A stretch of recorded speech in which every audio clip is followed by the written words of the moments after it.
Good morning and welcome, everyone. Thanks for taking the time to be here today to find out about intellectual property and how it can help your small business to protect its brand. We want to thank Lauren and the crew at the New South Wales Small Business Month for inviting us along. My name's Clarissa Thorpe from the Public Education team at IP Australia, and I'll be joined by Senior Trademark Examiner Patrick Johnson as we move through the IP 101 presentation today. Before we begin, I'd like to acknowledge the traditional custodians of the land on which we're presenting from today, the Ngunnawal and Ngambri people of Canberra, and pay my respects to ancestors past, present and any emerging leaders joining us today. I also want to extend those respects to any traditional owners' lands where you're joining us from and to other Aboriginal and Torres Strait Islander people here today. And just a reminder, we are recording today's session, so please leave yourself on mute, and if you don't want to be filmed, turn your camera off. Joining us today is Patrick Johnson, a self-confessed trademarks nerd who is enthusiastic about helping businesses navigate the IP system and protect their rights. Patrick joined IP Australia in 2016 after an interest in intellectual property was sparked by the overlap in a passion for music and studying law. He's worked in various roles, including trademark examination and IP attorney regulation. He currently leads a team of trademark examiners and is working on the development of a new AI-based tool for checking and filing trademarks. That's TM Checker, and you'll hear a little bit about that later. I'm going to hand over now to Senior Trademark Examiner, Patrick Johnson. Thanks, Clarissa, and good morning, everyone. It's really a pleasure to be speaking to you today. So I'll start off with the foundations. What is IP? So we'll just move on to the next slide, please. So intellectual property refers to creations of the mind. Anytime you're creating something new and original, you could be creating a form of IP. It's a little bit different to other types of property that we often think about. Physical, tangible things like houses or cars. Instead, IP is intangible. But for businesses, it can be even more valuable than your physical assets, so you should take the protection of it just as seriously. And that's where Australia's IP laws come in. They provide the legal framework to protect your creative output. So let's take a look at the IP system. The IP system in Australia is made up of 7 different rights for the most part. On the left, we have the registered IP rights, which are administered by IP Australia, by us. And on the right, we have the unregistered IP rights. Now, those exist without you having to register them, although you might still need to take some actions to protect and enforce them. Each of these different IP rights protect different things in different but sometimes overlapping ways. Many businesses would be able to make use of a combination of the different IP rights, but some of these rights will be more important to a particular business than others. So why would you take the time and expense to get the registered IP rights? I'll just move on to the next slide here. So in registering, it gives you the exclusive right to determine who can use your IP and how it can be used as well. It gives you the opportunity to sell, license, maybe promote and develop your product while you limit competition from other businesses or individuals for set periods. So this makes them really valuable as a negotiating tool and in opening up new opportunities. IP rights also reduce the chance of your ideas being replicated and passed off as those of a rival trader. And like physical property, you can actually sell the IP rights themselves for financial benefit. Now, IP can really help you attract startup resources. IP attracts investment and it can open up commercialization opportunities. And both patents and trademarks influence investors' estimates of a startup's value. Now, if you've seen the show Shark Tank, you've probably heard the sharks interrogate participants on whether or not they've secured their IP rights. And if they don't have the protection, or even worse, they've disclosed their idea or someone else owns the IP rights, it can really turn them off investing in that idea. Now, we have research that shows that newly established SMEs, small to medium enterprises, who file for at least one IP right in their first year, they're approximately twice as likely to experience high growth in both turnover and employment. And SMEs who file for a combination of patents, trademarks, and design rights are the most likely to achieve high growth. Now, this isn't necessarily saying that there's a causal relationship between these things, but it does show how the different IP rights can work together and they can be a predictor of your growth and success of your business. Now I'm going to talk through applying for your IP right, and before I go through the characteristics of each of the registered IP rights in turn, I'll provide an outline of some of the common elements which apply to all of our registered IP rights. So firstly, and this one might be a little bit obvious, you need to meet legal requirements in your application. So for patents, things like whether or not the invention is new and whether or not it's a sufficient advancement in technology to be protected with a patent.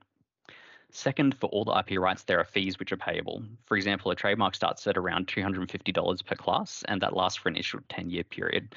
Patents have lots of different payments at different stages of the patenting process, including if you need to make amendments or you need to request examination.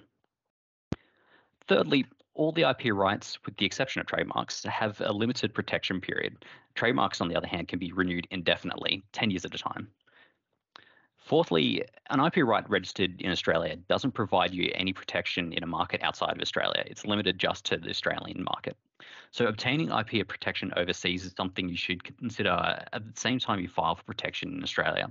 Even if you're not sure yet whether you want to expand your business overseas straight away, if you secure your IP in selected countries now, it might help you to expand your business into those regions in the future. It's also a really good idea to check for overseas IP at the time that you're applying in Australia because it can affect whether or not you're going to be successful in getting a registered right in Australia. For example, if someone's already come up with the same invention overseas, it's going to be difficult for you to get a patent in Australia because it's no longer new. Finally, if you find your IP is being copied or used by someone else without your permission, it's up to you to take action against them. IP Australia can't enforce your IP rights for you. Now, failing to actively protect your IP might mean you actually lose the benefits of having that IP. So having an IP strategy that considers how you'll enforce your rights and respond to infringements is really important. And we'll talk a little bit more about that later. So on this slide, we've got some recognizable examples of registered IP. And these examples have been instrumental in helping Australians benefit from great ideas. Hopefully you recognize some of them. You might recognize the Arnott's trademark or the various famous designs down the bottom. We've got some examples of patents, a couple of Australian inventions in there, the cochlear implant and Wi-Fi. And then we've got some examples of plant breeders' rights and plant varieties. Sir Walter Lone Turf might be familiar to you there. Now I'll go through each of these in turn in a little bit more detail, starting with trademarks. So what is a trademark? Well, often called a brand, a trademark is really your identity, and it's used by customers to help you differentiate between your products and services or those of your competitors. So your trademarks might be your corporate logo, it could be a jingle you use in an advertisement, it could be your business name painted on the side of your truck or on your packaging. Almost any sign that customers can use to recognize the source of the product or service can be a trademark. It can even be a shape, a sound, or a smell. Yes, even a smell, but that's very rare and quite difficult to register. Now, like the other IP rights, a registered trademark provides you with exclusive rights to use, license, and sell the mark. And like I mentioned before, they last for an initial 10-year period. Your trademark can really be a valuable marketing tool because the value of your trademark increases with the success of your business and as your reputation grows. So we'll talk about a common misconception here. It's really common to think that a trademark is the same thing as a business name, company name, or domain name, or that getting those registrations gives you some sort of protection over the words themselves like a trademark does. But that's not actually true. Registering a business, company, or domain name doesn't give you any of the exclusive rights for use of the brand itself. Only a trademark does that. So when you're setting up your business, you might be registering those different things, your company name, your business or trading name, and your domain name. At the same time you're doing those things, you should really be considering registering your trademark, as none of those things will help you really protect your brand or logo or your business name if other people are going to use them. So having the domain name, for example, is great, but it doesn't let you stop, say, a copycat on Facebook or Amazon from imitating your business and using your trademark. Now, using Nestle as an example, we can see here that they have a different company name, a different business name, a traditional domain name, nestle.com.au, and a selection of registered trademarks for different brands and products. And you can see in that bottom corner there that some of the trademarks are completely unrelated to their business and company names. There's nothing in common there, but some of them are. Some of them feature Nestle. So that's an example of how the trademarks don't necessarily align directly with business names and company names. Now, there is some relationship between the different registrations, and another benefit of a registered trademark is it can sometimes help you when you're trying to obtain a related domain name that's similar to your trademark name. Now, I'd like to talk a little bit about TM Checker, because hopefully some of you at this point of the conversation are thinking that as soon as the webinar's over, you're going to go in and put in a trademark application. And to help you do that, I think this new tool that we're working on, TM Checker, is a great way to get started. It's an AI-powered tool that makes it easier for you to check for similar trademarks and to complete the application process in as little as a few minutes. The tool has lots of helpful information and videos all throughout it to help you better understand the trademark system and the application process. And I'll just walk you through a little bit of how it works now. So the first step is to enter the trademark that you'd like to check. So this could be a simple text trademark or a logo. Now, me as a coffee lover, I might want to quit the public service and start my own coffee roasting business. So I'm going to try out the name Johnson Roasters. I'll enter that in, and then the next step for me is to select the goods and services for the trademark. Now, this is actually a really important step because trademarks only get protection in relation to selected goods and services. So the same trademark can actually be used by different traders if they're in different enough industries. So, for example, you might have heard of the Dove brand of soap and the Dove brand of chocolate. Both use the trademark Dove, but in completely separate industries so that they can both use the same word as their trademark at the same time. Now, our fees for trademarks are based on how many classes you have in the application. And whether you choose one item in a class or several in the same class, the cost stays the same for the application. Your cost increases each time you add in a new class. There are 45 different classes, classes 1 to 34 are where the different goods belong, and the services belong in classes 35 to 45. And what I mean by that in terms of goods and services is, for example, things like clothes belong in class 25, vehicles belong in class 25, whereas education services belong in class 41. When choosing your goods and services, it can be helpful to ask yourself the questions on the slide to narrow down what you need to actually choose. Now, this is a bit of a tricky concept, so we have lots more resources and a series of videos on our website to help you figure out which goods and services to select. And using TM Checker to file your application can also help you identify the correct goods and services to apply for. So once I've selected the goods and services for my trademark, the AI that we've built will check for some common issues. Now, for my Johnson Roasters example, it found two possible issues.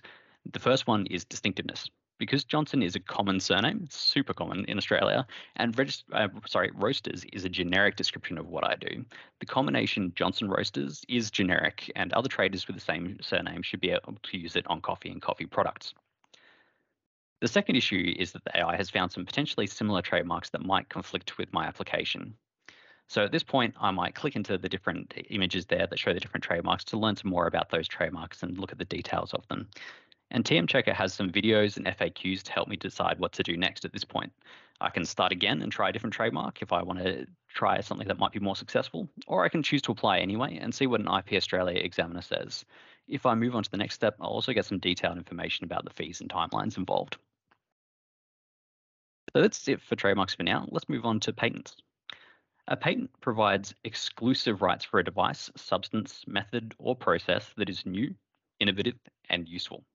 So on this slide, we've got three well-known examples of patented items, and the Google Maps example, that's actually a whole bunch of different patents all combined together in one product that the consumer sees. Now, a patent will protect a product that's distinguished by the way that it works or is distinguished by its composition or its means of operation. No matter how ingenious or unusual they might be, you can't patent artistic creations, mathematical models, can't patent theories, mere ideas, schemes, or purely mental processes. Software and computer implemented inventions might be patentable, but it's grey area. Really, there needs to be some tangible effect of the invention. So when it's granted, a patent will give you exclusive commercial rights to your invention, what we call a monopoly. Now, at this point, it's really important to note that you shouldn't share your idea too soon. If you're applying for a patent, it has to be new. That's one of the key requirements, and that means that no one has seen it.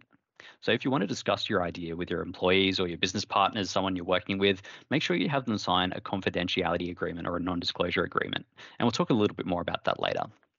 Now, there is a grace period that you can apply within 12 months of the disclosure that you've made. So if you've already been talking about your invention and you're thinking about patenting it, make sure you investigate that as soon as possible. Protection of the patent can last for a maximum of 20 years, up to 25 years for pharmaceuticals. And there are a couple of different options for applying for patents, which we've got on the slide here. The first one is a provisional application, and that's like an inexpensive way of signaling your intention to file a full patent application later. It's kind of like a placeholder.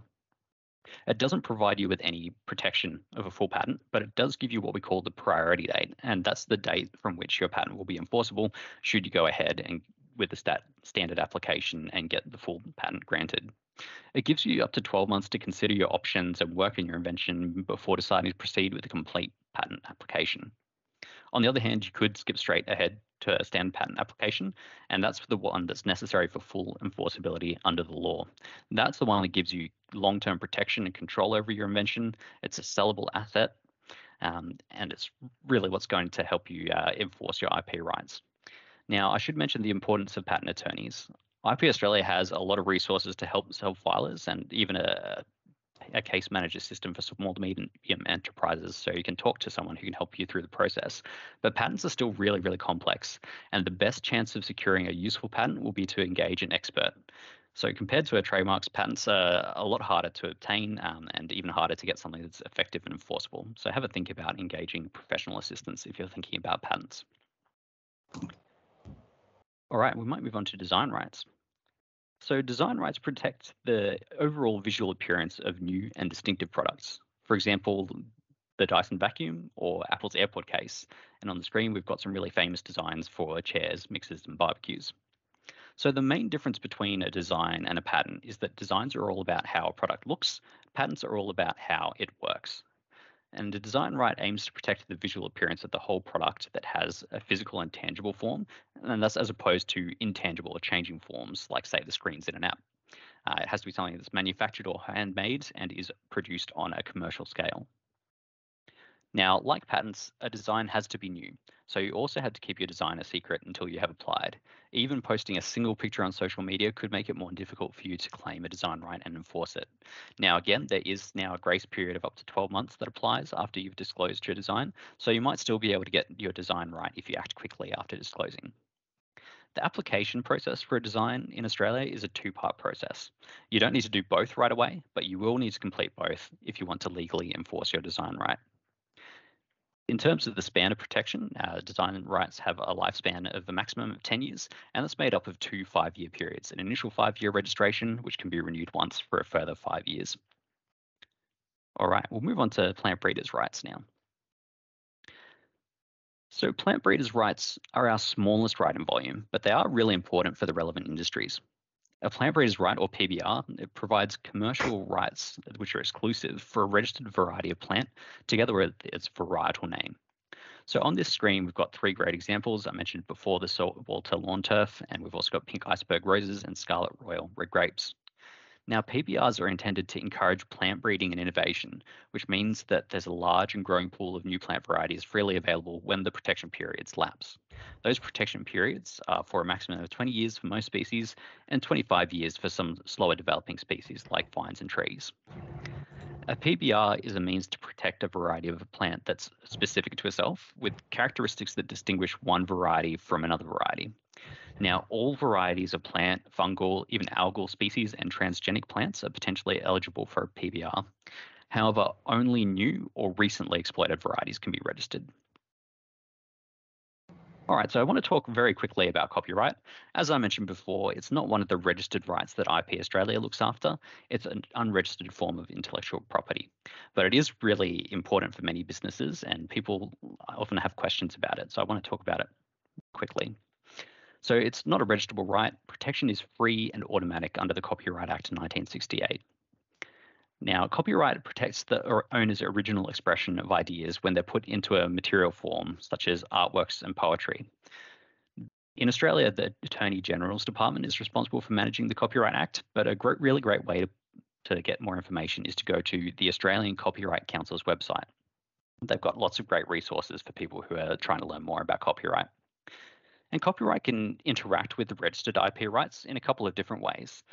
One is with the designs. So it's important to note that if you have an artwork and you reproduce it commercially, which means 50 or more times on items such as clothing or merchandise, the copyright protection that you normally get automatically may no longer apply, and you should consider getting protection with a design right. It's also important to consider copyright if you're getting someone to design your trademarks logo, as the logo can be protected itself by copyright. And so if you're getting someone else to design it, you want to make sure that you also own the copyright in your own trademark. Now we're going to try to put some of those things together and look at the IP system in practice. I mentioned before how businesses may want multiple IP rights, and this is an example of how the different rights can apply to my favorite example, coffee. So we've got plant breeders' rights here. At the top, they protect the variety of the coffee plant itself. Now, patents could protect how the coffee pod works or how the coffee machine works. Designs protect the overall appearance of the coffee cup, whereas trademarks protect the logo on the coffee cup that identifies the brand. Copyright can protect a few different things, like the promotional materials in an advertising campaign, or maybe the design of the overall packaging. Now, trade secrets, which I haven't really talked about too much yet, they're really the idea of keeping something secret to your company and using things like non disclosure agreements. So they might protect the secret blend of different coffee beans. You can't protect that secret blend through a patent, but it's maybe really important to your business that you have that precise blend and no one else knows how to make it. And that's what makes your coffee beans so great. So that's a trade secret. And circuit layouts, they protect the layout of an integrated circuit in the coffee machine. So before applying for your intellectual property right, we strongly recommend you do a comprehensive search of all the existing databases to make sure your idea isn't already registered. Now, these are the 4 free public databases that we have in Australia for searching the Australian IP rights registers. So you can go to our website there or use the QR codes on the screen. It's also a really good idea at this point to do a Google search and consider international databases too, because sometimes unregistered or international IP can also cause issues when registering in Australia. It's not just the registered IP on our databases that you need to worry about. Now, talking about overseas IP protection is quite a complex process. So it's really important to have a clear understanding of the steps you need to follow. Otherwise, you could expose yourself to some significant risks. A global strategy will help you decide how and where to apply for overseas protection. Now, the earlier you think about this, the better, and really should be thinking about it at the same time that you get your Australian IP. So here are just a few points to consider when planning for going global, and they're a mix of general business considerations and some specific IP considerations. So you might check to see, is there a similar product already in that market? And you might do that by searching on the IPA website and on some international databases. Can you register your IP in that market? Is your product even suited to that market? Where would you where would you generate the best returns from your products? Think about language and cultural sensitivities. For example, some issues that people have had with trademarks in the past is that they can sometimes have an unexpected or undesirable meaning in other countries in other languages. Can you get the access to resources in those other countries to successfully commercialize? Financial modeling aspects take into account marketing, labor, production, freight, customs, administration. Are you going to be able to do all those different things? And then make sure you engage with an attorney. The best chance of success is with a professional that understands the particular country that you're trying to get protection in. So all of that sounds a little bit daunting. So why would you bother? Well, unless you have your IP protected in other countries, you could be at risk of third parties in those countries using your IP to make and sell products in that country. You might be unable to use your IP in those markets if someone else has already managed to secure the IP right in that country. You could even be sued for infringement or have to change your own IP to avoid infringement in those countries. Or you might have to license or purchase your IP back, which is something that has happened to some businesses. So a few tips for applying overseas. There are going to be separate applications processes for each of the 4 IP rights when considering applying for protection overseas. Now, IP right protection can be applied for directly through the country's relevant registration offices. However, there are also some specific systems that you can use for your application for each right. Now, it's important to keep in mind that each country has some different rules, and an attorney is best placed to explain those different rules to you. You're likely to need an attorney in each different country that you want to apply within. Another reason to think about this at the same time you're looking at your Australian IP is because you can use the Australian application as the basis for your international application. So what that means is within 6 months of filing in Australia, you can file in other countries and keep the original priority date from your Australian application, or you can just file overseas directly. Now, I'll talk a little bit about a couple of different options for filing applications overseas. The Madrid system for trademarks and the Patent Cooperation Treaty, obviously for patents. So on the screen are some of the key benefits for filing through these international systems. So essentially it's putting in a single application to WIPO, which you can then send off into the different countries that you choose later on. So as you can see, it can be more efficient and cost effective to use these mechanisms. And if you're interested in this, I'd suggest you have a look at our website for some more details on how to use these different systems and how to figure out if they're going to be cost effective for you. All right, looking at IP strategy and commercialization. Now, these are really important aspects because it's one thing to come up with an idea, but it's a lot harder to actually make great value from that idea. So small businesses and inventors need to know how they're going to make use of their idea as part of their business plan. That's why we talk about these things: IP strategy and commercialization. So commercialization of IP really means extracting value from the IP, and is by marketing a new product, production method, or the service which is based at least partly on some IP. Now, having IP protection can reduce the risks that are involved in commercialization by deterring competitors from using the protected IP. Some general considerations for commercialization include, and there's a lot of different things that you can think about, so I suggest you do some more reading on this if you're interested. But some general considerations include sourcing a commercialization opportunity, for example, by accessing clear rights to some existing IP, looking at your IP, defining and documenting it, and figuring out its related commercial opportunities. Evaluating your IP to determine if the risks of commercialization are actually worth taking. You might need to look at establishing a legal business structure, at least for the first stage of commercialization, and figure out which business structure is most beneficial. Obviously, you're going to hopefully think about filing for IP protection. If there's one thing I want you to take away from this talk, it's thinking about filing. Preparing a detailed commercialization plan can be really helpful. Thinking about things like where you're going to source your funding from, how you're going to develop the product or your service to an actual marketable level, and how you're going to build capability for manufacturing, if that's applicable to you, and also sales and marketing. Now, I talked about an IP strategy, and that should really support the long-term aims of the business. It should work hand in hand with your business, or your broader business strategy, and should consider things like protection of your IP, including your brand, your name, your logo, design, web domain, all of those sorts of things. It should enable forward thinking to include future potential opportunities and how you're going to keep innovating and generating new IP.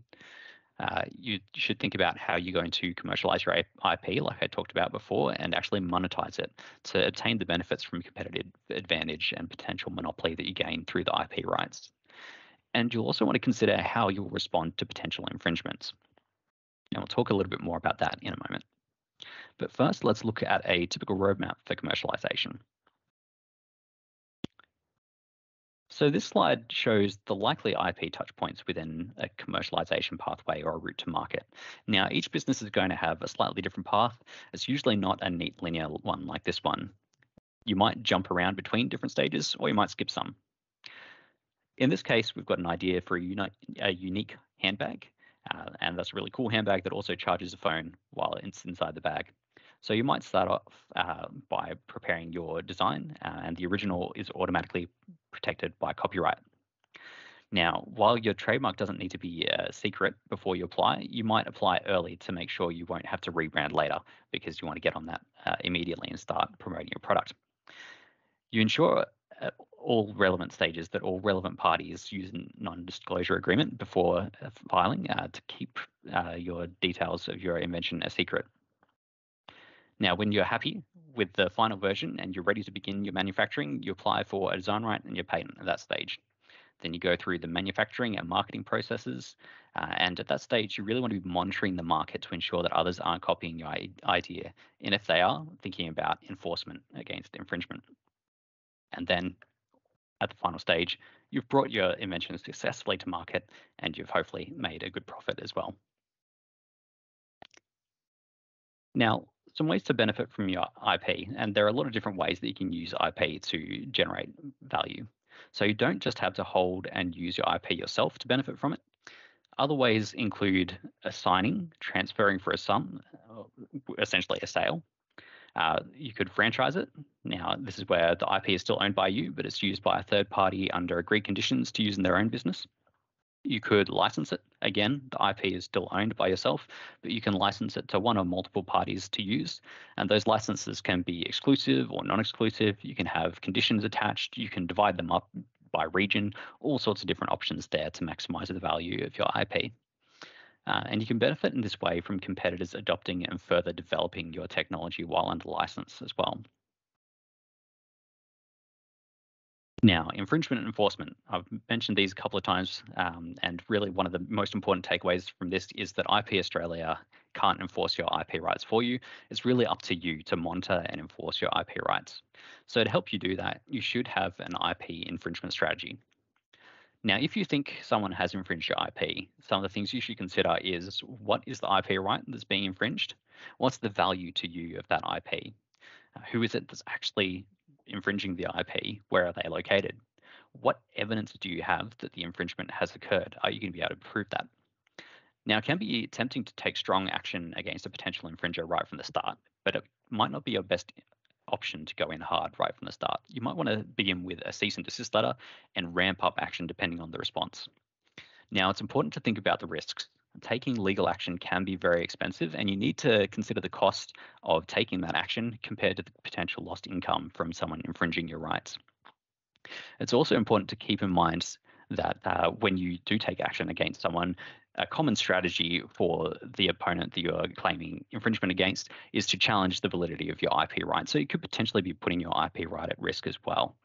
Now, keep in mind that making an unfounded claim of IP infringement can result in liability for damages. So you need to be careful about when you're making claims for IP infringement.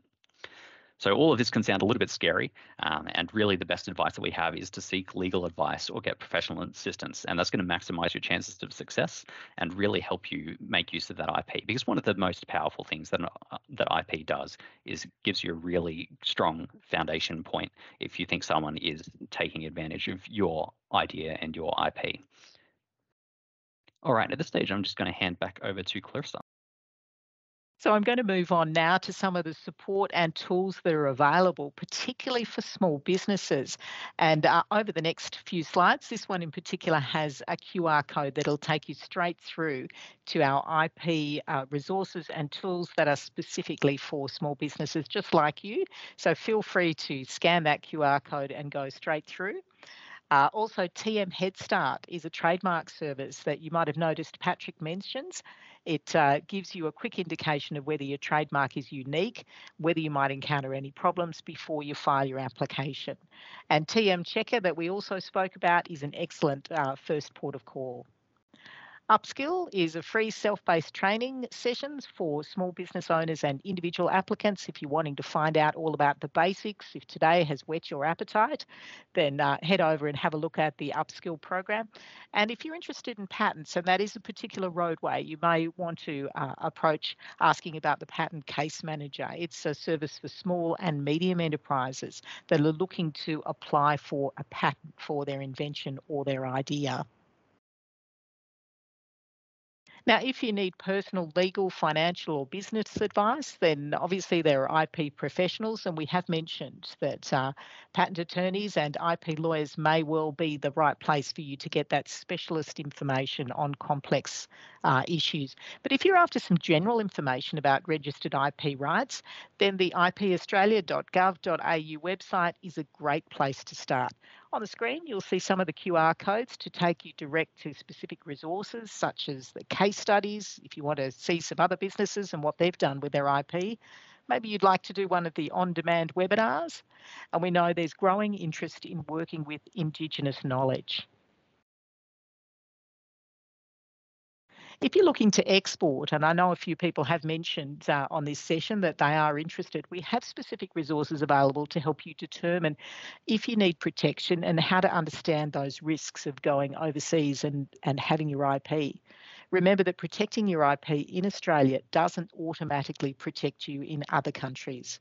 You'll need to obtain and manage your IP protection for each country you intend to operate in, or you may wish to go with the Madrid system to do a number of countries at the same time. If you're after some light reading, we also have a range of economic research papers, including reports produced by our chief economist. My favourite is the IP report, and also the Patent Analytics Hub has some information about the different patents and what's happening in that area. Thank you for listening to the IP 101 session today. Obviously, it's hard to get the balance right between all the information about intellectual property for new starters and also overwhelming you. And let's face it, there is a 3 to 4 year degree to become an IP lawyer. So what we've done today is give you a little bit of a taste of the different IP rights and what you can learn about them. Please take the time to scan this QR code that you'll see on the screen, and we'll also pop in the chat. It's a short, It's anonymous. It's only 5 questions, but your input really does help us prepare and decide whether we want to do more sessions like this. And perhaps if you'd like to see us do more sessions, pop on that survey and tell us what you'd like and what information you'd like to see in future. So I'm going to leave that up on the screen for a few seconds, just so you get a chance to pull your mobile phone out and scan that QR code. Please go through and give us some feedback on how we've done today.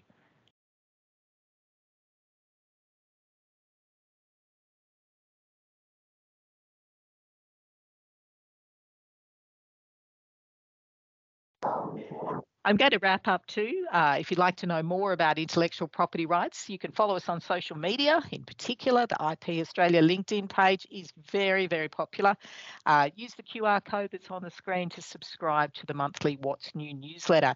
It has the latest details on future set to webinars just like this one, and also updates to intellectual property legislation.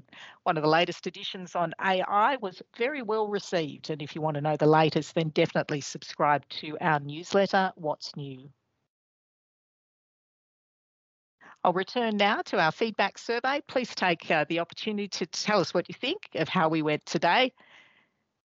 We really appreciate your feedback. And I want to also thank the team here, Patrick Johnson, who's been very generous with his time telling us all about trademarks and answering some of those questions for you. The team here at IP Australia in Public Education, and also Lauren, who is invited us along as part of New South Wales Small Business Month. So thanks again. Really appreciate your time on a busy day. Thanks for joining us, and farewell.